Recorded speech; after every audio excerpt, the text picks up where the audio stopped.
Hi hello welcome to my channel. Telangana రాష్ట్ర ప్రభుత్వం రైతులకు సాగు నిధులను విడుదల చేయడానికి కసరత్తు చేస్తోంది. ఇప్పటి వరకు మొదటి విడత మాత్రమే రైతు భరోసా నిధులు రైతుల ఖాతాలో జమ అయ్యాయి. అవి కూడా కొంతమందికి జమ కాలేదు అని అయితే చెప్తూ ఉన్నారు. ఇప్పుడు రెండో విడత రైతు భరోసా నిధులను రైతుల ఖాతాలో నేరుగా విడుదల చేయడం కోసం రాష్ట్ర ప్రభుత్వం కసరత్తు చేస్తోంది.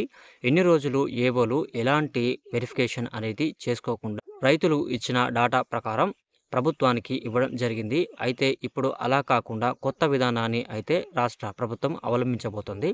దాని గురించి పూర్తి సమాచారం ఇప్పుడు మనం ఈ వీడియోలో అయితే తెలుసుకుందాం. అంతకన్నా ముందు మీరు కనుక మన ఛానల్కి కొత్తగా వస్తే వెంటనే సబ్స్క్రైబ్ చేసుకోండి. అలాగే ఈ వీడియో మీకు ఎక్కడ నచ్చినా కూడా లైక్ చేయడం మాత్రం మర్చిపోకండి. ఇక వీడియోలోకి వెళ్దాం.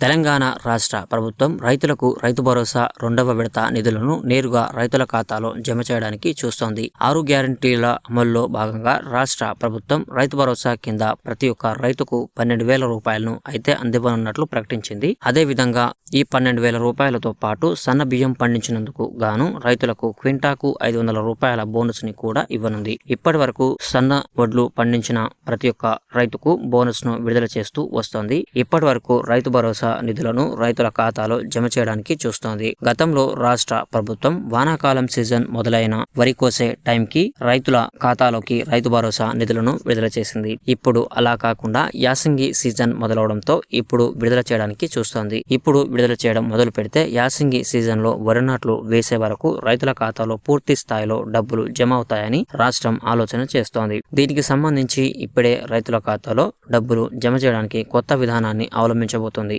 గతంలో చెప్పినట్టుగానే సాగు చేసిన భూములకు మాత్రమే రైతు భరోసా నిధులు ఇస్తామన్న ప్రభుత్వం ఇప్పుడు అదే పంతాను వాడబోతుంది. గతంలో ఏవోలు క్షేత్రస్థాయిలో పరిశీలన జరపకుండా రైతులు ఇచ్చిన డాటాను నేరుగా ప్రభుత్వానికి పంపించారు. అదే విధంగా ప్రభుత్వం డబ్బులు జమ చేయడంతో డబ్బు వృధా అయ్యిందని ఫైనాన్స్ మినిస్టర్ చెప్పారు. దీనికి సంబంధించి వ్యవసాయ శాఖ అధికారులతో ఎలాంటి సంబంధం లేకుండా శాటిలైట్ విధానం ద్వారా సాగు భూములను గుర్తించి వారికి ఎవరైతే సాగు చేశారో వారికి మాత్రమే రైతు భరోసా నిధులు విడుదల చేయడానికి ప్రభుత్వం చూస్తోంది. ఇప్పటికే వ్యవసాయ శాఖ మంత్రి తుమ్మల నాగేశ్వరరావు శాటిలైట్ విధానంలో సాగు భూములను గుర్తించే ప్రక్రియను మొదలుపెట్టారు. మరో 4-5 రోజుల్లో రైతు భరోసా నిధులు నేరుగా రైతుల ఖాతాలో జమ అవుతాయని తెలిపారు. ప్రభుత్వం అవలంబిస్తున్న ఈ కొత్త విధానంపై మీరు ఏమనుకుంటున్నారో కామెంట్ రూపంలో అయితే తెలియజేయండి. ఇది ఈ రోజు వీడియో మీకు నచ్చిందని అనుకుంటున్నాను. మీకు నచ్చితే లైక్ చేయండి. అలాగే మన ఛానల్ కి సబ్స్క్రైబ్ అవ్వడం మాత్రం మర్చిపోకండి. ప్రభుత్వం అందిస్తున్న పథకాలు, ఉద్యోగ సమాచారం గురించి ఇప్పుడే ఇక్కడ కనిపిస్తున్నటువంటి వెబ్సైట్ ని విజిట్ చేయండి.